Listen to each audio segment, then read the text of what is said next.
You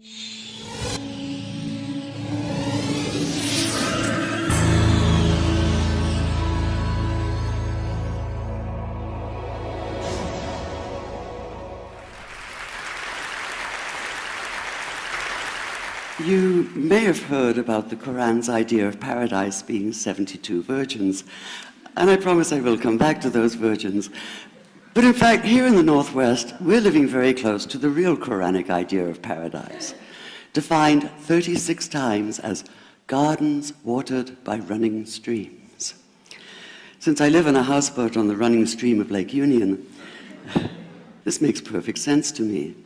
But the thing is, how come it's news to most people? I know many well-intentioned non-Muslims who've begun reading the Quran but given up, disconcerted by its otherness. The historian Thomas Carlyle considered Muhammad one of the world's greatest heroes, yet even he called the Quran as toilsome reading as I ever undertook, a wearisome, confused jumble. Part of the problem, I think, is that we imagine that the Quran can be read as we usually read a book, as though we can curl up with it on a rainy afternoon with a bowl of popcorn within reach, as though God, and the Quran is entirely in the voice of God speaking to Muhammad, were just another author on the bestseller list. Yet the fact that so few people do actually read the Quran is precisely why it's so easy to quote. That is, to misquote. Phrases and snippets taken out of context in what I call the highlighter version, which is the one favored by both Muslim fundamentalists and anti-Muslim Islamophobes. So this past spring, as I was gearing up to begin writing a biography of Muhammad, I realized I needed to read the Quran properly as I could, that is. My Arabic's reduced by now to wielding a dictionary, so I took 4 well-known translations and decided to read them side by side, verse by verse, along with a transliteration and the original 7th century Arabic. Now, I did have an advantage. My last book was about the story behind the Shia-Sunni split, and for that I'd worked closely with the earliest Islamic histories, so I knew the events to which the Quran constantly refers, its frame of reference. I knew enough, that is, to know that I'd be a tourist in the Quran, an informed one, an experienced one even, but still an outsider, an agnostic Jew reading someone else's holy book. So I read slowly. I'd set aside 3 weeks for this project, and that, I think, is what is meant by hubris, because it turned out to be 3 months.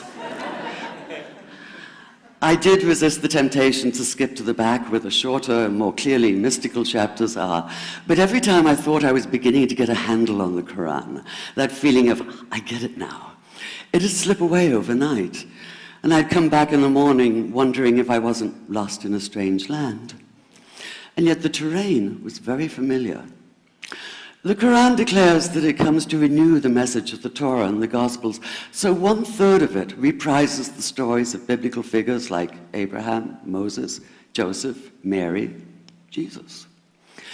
God himself was utterly familiar from his earlier manifestation as Yahweh, jealously insisting on no other gods. The presence of camels, mountains, desert wells and springs took me back to the year I spent wandering the Sinai desert. And then there was the language, the rhythmic cadence of it, reminding me of evenings spent listening to Bedouin elders recite hours-long narrative poems entirely from memory. And I began to grasp why it's said that the Quran is really the Quran, only in Arabic. Take the Fatiha, the 7-verse opening chapter that is the Lord's Prayer and the Shema Israel of Islam combined. It's just 29 words in Arabic, but anywhere from 65 to 72 in translation. And yet the more you add, the more seems to go missing. The Arabic has an incantatory, almost hypnotic quality that begs to be heard rather than read, felt more than analyzed. It wants to be chanted out loud, to sound its music in the ear and on the tongue. So the Quran in English is a kind of shadow of itself, or as Arthur Arbery called his version, an interpretation. But all is not lost in translation. As the Quran promises, patience is rewarded, and there are many surprises. A degree of environmental awareness, for instance, and of humans as mere stewards of God's creation, unmatched in the Bible. And where the Bible is addressed exclusively to men, using the second and third person masculine, the Quran includes women, talking, for instance, of believing men and believing women, honorable men and honorable women. Or take the infamous verse about killing the unbelievers. Yes, it does say that, but in a very specific context. The anticipated conquest of the sanctuary city of Mecca, where fighting was usually forbidden. And the permission comes hedged about with qualifiers. Not you must kill unbelievers in Mecca, but you are allowed to, but only after a grace period is over. And only if there's no other pact in place. And only if they try to stop you getting to the Kaaba. And only if they attack you first. And even then, God is merciful, forgiveness is supreme, and so, essentially, better if you don't. This was perhaps the biggest surprise. How flexible the Quran is, at least in minds that are not fundamentally inflexible. Some of these verses are definite in meaning, it says, and others are ambiguous. The perverse at heart will seek out the ambiguities, trying to create discord by pinning down meanings of their own. Only God knows the true meaning. The phrase, God is subtle, appears again and again. And indeed, the whole of the Quran is far more subtle than most of us have been led to believe, as in, for instance, that little matter of virgins and paradise.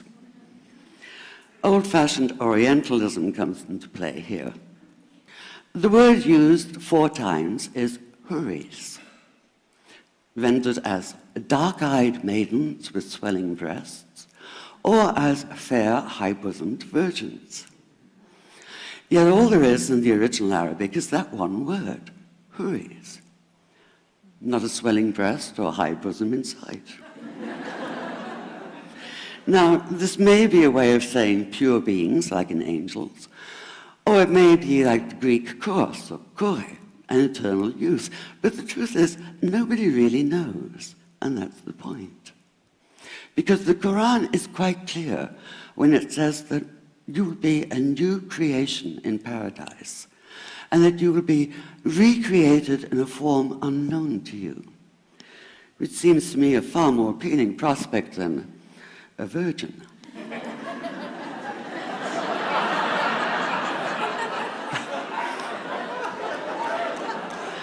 And that number 72 never appears. There are no 72 virgins in the Quran. That idea only came into being 300 years later, and most Islamic scholars see it as the equivalent of people with wings sitting on clouds and strumming harps. Paradise is quite the opposite. It's not virginity, it's fecundity, it's plenty, it's gardens watered by running streams.